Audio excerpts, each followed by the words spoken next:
Sponzor videa je CryptoUnity. Ne spreglejte njihove posebne ponudbe v nadaljevanju tega videa.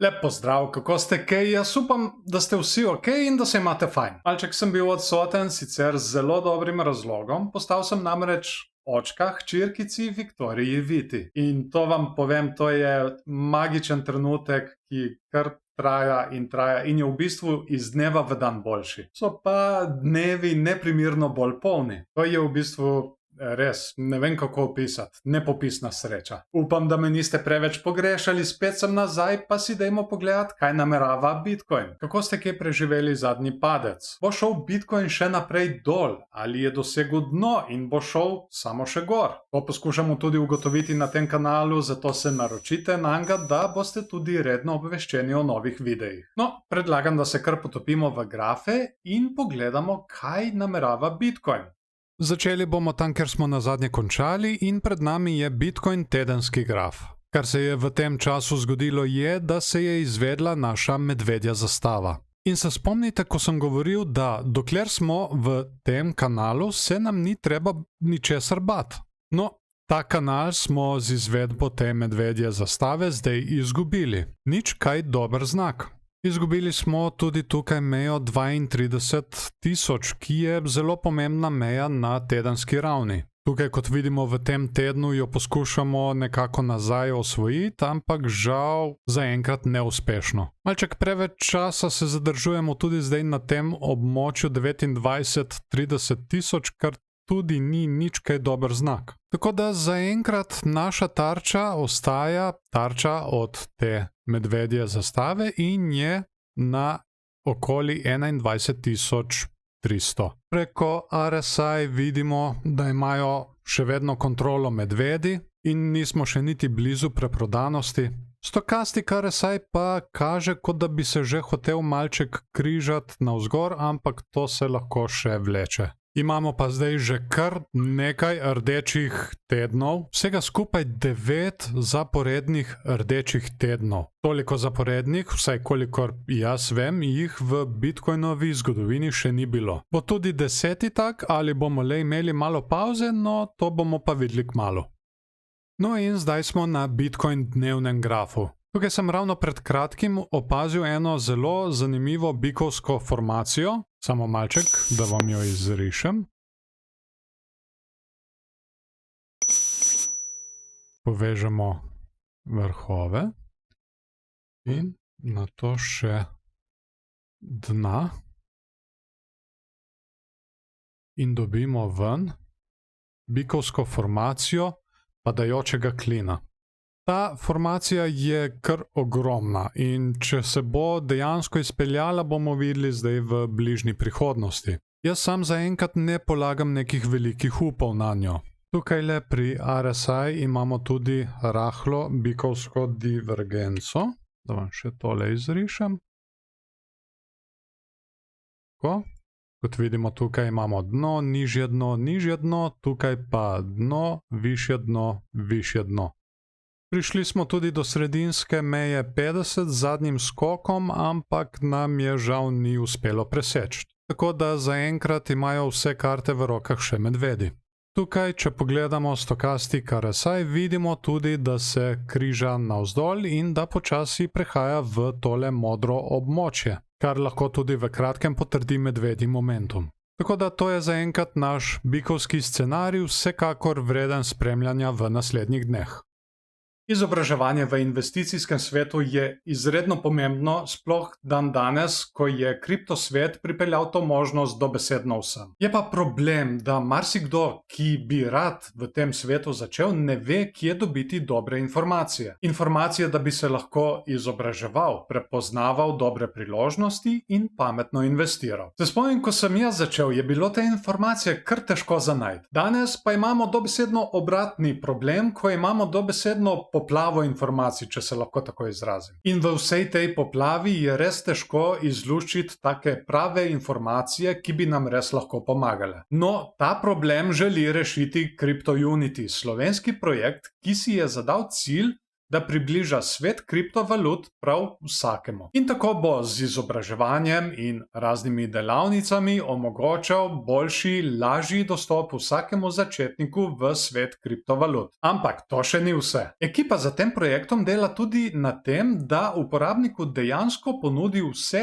kar rabi. Govorimo dejansko o vsem. In to bo omogočala njihova all-in-one platforma oziroma aplikacija. Ta bo imela tudi lastno platformo za trgovanje s kriptovalutami, NFT marketplace ali tržnico. Raziskovali in preverjali bodo tudi razne ICO-je in IDO-je. Tako da vi boste dejansko dobili listo preverjenih projektov, v katere bi se splačalo investirati. Poleg virtualne menjalnice bodo imeli tudi fizično menjalnico, ki je velika posebnost tega projekta. Ta bo uporabnikom omogočala še enostavnejši vstop v kripto svet s pomočjo osebnega pristopa. Celotna platforma je bazirana in deluje na njihovi lastni kriptovaluti CAT. In prav zdaj poteka posebna predprodaja te kriptovalute posebej za Slovenijo in to je po mojem priložnost, ki je ne želite izpustiti. Projekt je zelo perspektiven, izredno dobro zasnovan, ima zelo dobre fundamente in za njim stoji super in zelo determinirana slovenska ekipa. V tem času sodelovanja z njimi sem spoznal tudi, da imajo zelo dobro organizacijo. In to je nekaj namreč, kar jaz izredno cenim. Ta se namreč kaže tudi v uspešnem doseganju njihovih zadanih ciljev. In nimam niti najmanjšega dvoma, da jim bo ratalo doseči tudi vse bodoče. Res pravim vam, organizacijo imajo ko urca, skoraj da neverjetno. Všeč mi je sodelovati z njimi in upam, da bomo to nadaljevali tudi v prihodnosti. Ne pozabite obiskati njihove spletne strani, link imate spodaj v opisu in pripetem komentarju. Če imate kakršnokoli vprašanje, jih kar kontaktirajte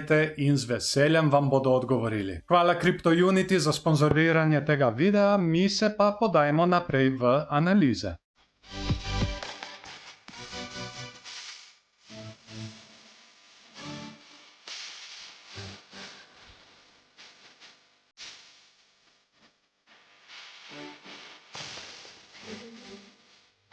Ponovno smo na Bitcoin tedenskem grafu. Tukaj imamo tokrat črtni graf.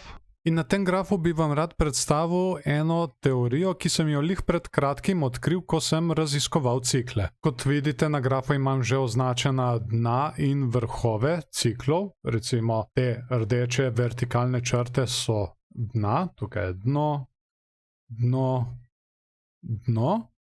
Z modrimi sem pa označil vrhove, torej vrh, vrh in recimo, da imamo tukaj vrh. Zakaj recimo, bom povedal zdaj v kratkem. Torej, kar je mene zmotilo in kar se mi je zdelo malček čudno, je bilo tole. Samo malček, da vam izrišem. Torej, imamo tukajle vrh in do naslednjega dna smo padli tam nekje 76%. Potem imamo tukaj ponovno vrh. In od tegale vrha smo do naslednjega dna padli za tam nekje okoli, samo malček, 82%. Torej lahko rečemo, da imamo tam nekje povprečje padca v medvedjem trgu za 80%. Poglejte, kaj se bo zgodilo zdaj tukaj, če jaz tukaj izmerim od vrha navzdol 80%.